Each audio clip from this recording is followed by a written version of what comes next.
Hello friends, welcome to Sujata's balcony garden. ಬನ್ನಿ ಇವತ್ತು ನನ್ನ ಗಾರ್ಡನ್ನ ಸ್ಮಾಲ್ ಟೂರ್ ಮಾಡ್ಕೊಂಡು ಬರೋಣ. ನನ್ನ ಗಿಡಗಳು ಹೇಗೆ ಬೆಳೀತಾ ಇವೆ ಅನ್ನೋದನ್ನು ನೋಡ್ಕೊಂಡು ಬರೋಣ. ದಾಸವಾಳಗಳು ನೋಡಿ ಎಷ್ಟು ದೊಡ್ಡ ದೊಡ್ಡ ಮಳೆ ಬರ್ತಾ ಇದೆ. ಇವಾಗ ದಾಸವಾಳಗಳು ಎಲ್ಲ ದೊಡ್ಡ ದೊಡ್ಡ ಹೂಗಳು ಬಿಡ್ತಾ ಇದೆ. ನೋಡೋದಕ್ಕೆ ತುಂಬ ಖುಷಿಯಾಗುತ್ತೆ. ಪ್ರತಿಯೊಂದು ದಾಸವಾಳನೂ ಸಹ ಇಲ್ಲ ಒಂದಲ್ಲ ಎರಡಲ್ಲ 3-4 ಹೂ ಬಿಡ್ತಾನೇ ಇದೆ.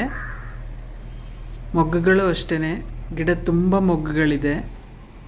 ಮಳೆಗಾಲ ಆಗಿರೋದ್ರಿಂದ ಎಲ್ಲ ಗಿಡಗಳನ್ನು ತುಂಬ ಚೆನ್ನಾಗಿ ಚಿಗುರಿವೆ. ಮುಂದೆ ಸಾಕಷ್ಟು ಸಂಖ್ಯೆಯಲ್ಲಿ ಹೂ ಬಿಡ್ತಾ ಹೋಗುತ್ತೆ.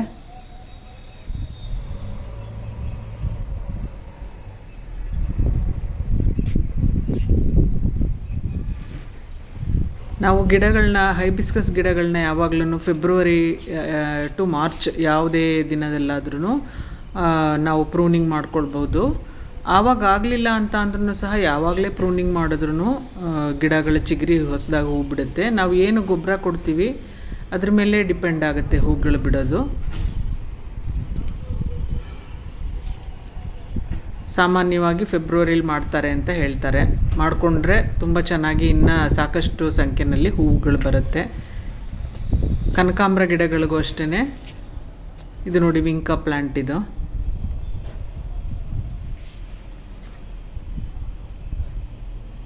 ಒಂದು ಸೇವಂತಿಗೆ ಗಿಡ ಟಬ್ಬಲ್ಲಿ ಹಾಕಿದ್ದೀನಿ. ತುಂಬ ದೊಡ್ಡದಾಗಿ ಬುಷಿಯಾಗಿ ಬೆಳಿಬೇಕಂತ ಹೇಳಿಬಿಟ್ಟು ದೊಡ್ಡ ಟಬ್ನಲ್ಲಿ ಹಾಕಿದ್ದೀನಿ. ಕನಕಾಂಬರ ಗಿಡಗಳು ನೋಡಿ, ಇದು ಕನಕಾಂಬರ ಗಿಡಗಳು ಅಷ್ಟೇ ಹೆಲ್ದಿಯಾಗಿ ಬರಬೇಕು ಅಂತ ಅಂದರೆ ಕೆಲವೊಂದು ಗಿಡಗಳು ಸ್ಟಿಫ್ ಆಗಿರೋದಿಲ್ಲ. ಆ ಥರ ಸಮಯದಲ್ಲಿ ಈ ಥರ ಕಡ್ಡಿಗಳನ್ನ ಕೊಟ್ಬಿಟ್ಟು ಅದಕ್ಕೆ ಕಟ್ಟಿದ್ರೆ ಚೆನ್ನಾಗಿ ಬೆಳ್ಕೊಂಡು ಹೋಗುತ್ತೆ, ಹೆಲ್ದಿಯಾಗಿರುತ್ತೆ. ಮತ್ತು ಹೂಗಳು ಅಷ್ಟೇ ದಪ್ಪ ದಪ್ಪ ಹೂಗಳು ಬರುತ್ತೆ.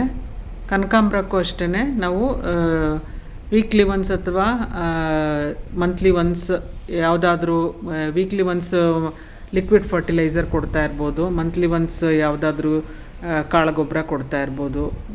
ಹೈಬಿಸ್ಕಸ್ ಆದ್ರೂ ಅಷ್ಟೇ, ಅದಕ್ಕೂ ಅದೇ ಥರ ಫರ್ಟಿಲೈಸೇಷನ್ ಮಾಡ್ತಾ ಇರಬೇಕು.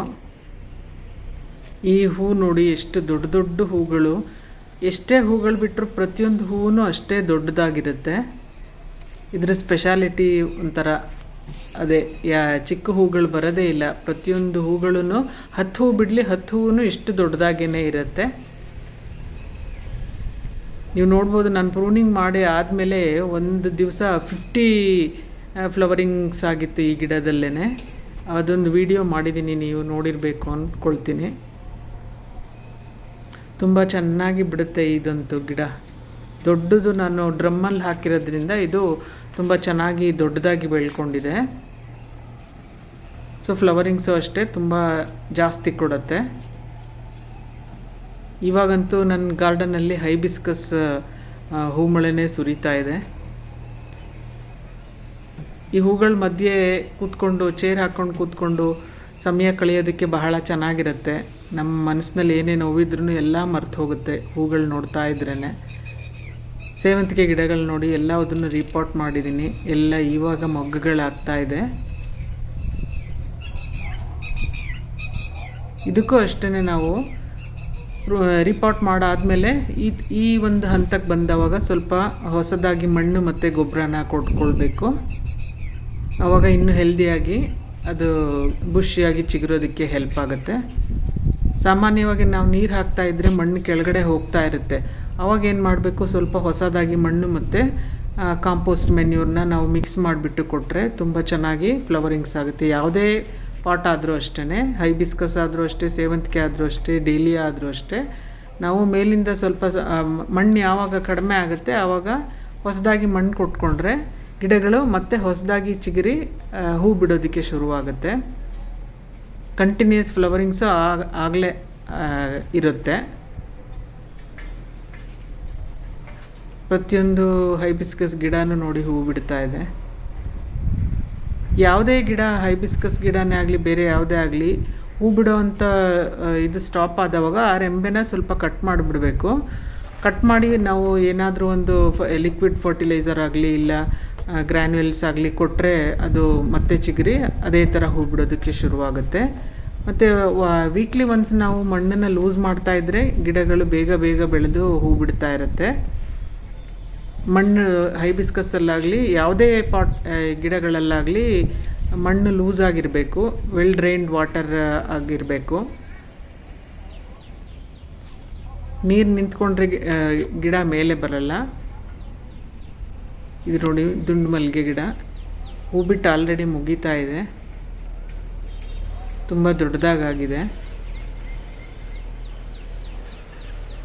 ಎಷ್ಟು ಸಂಖ್ಯೆಯಲ್ಲಿ ಹೂ ಬಿಟ್ಟಿದೆ ನೋಡಿ, ತುಂಬ ಖುಷಿ ಆಗುತ್ತೆ ನೋಡೋದಕ್ಕೆ. ಡೈಲಿ ಒಂದೊಂದು ದೊಡ್ಡ ಟಬ್ ಹೂ ಬಿಡ್ತಾ ಇರುತ್ತೆ ನಮ್ಮ ಮನೆಯಲ್ಲಿ.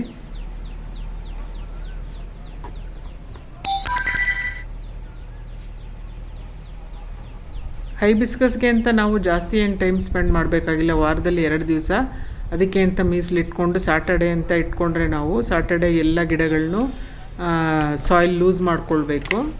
ಗಿಡದ ಸುತ್ತ ಕೆತ್ತಿಬಿಟ್ಟು ಏನಾದರೂ ಬೇರೆ ಕಳೆಗಳಿದ್ದರೆ ಅದನ್ನೆಲ್ಲ ತೆಗೆದುಬಿಟ್ಟು ಯಾವುದಾದ್ರೂ ಗೊಬ್ಬರ ಕೊಡಬೇಕು ಅನಿಸಿದ್ರೆ ಅವಶ್ಯಕತೆ ಇದ್ದರೆ ಕೊಡಬೇಕು.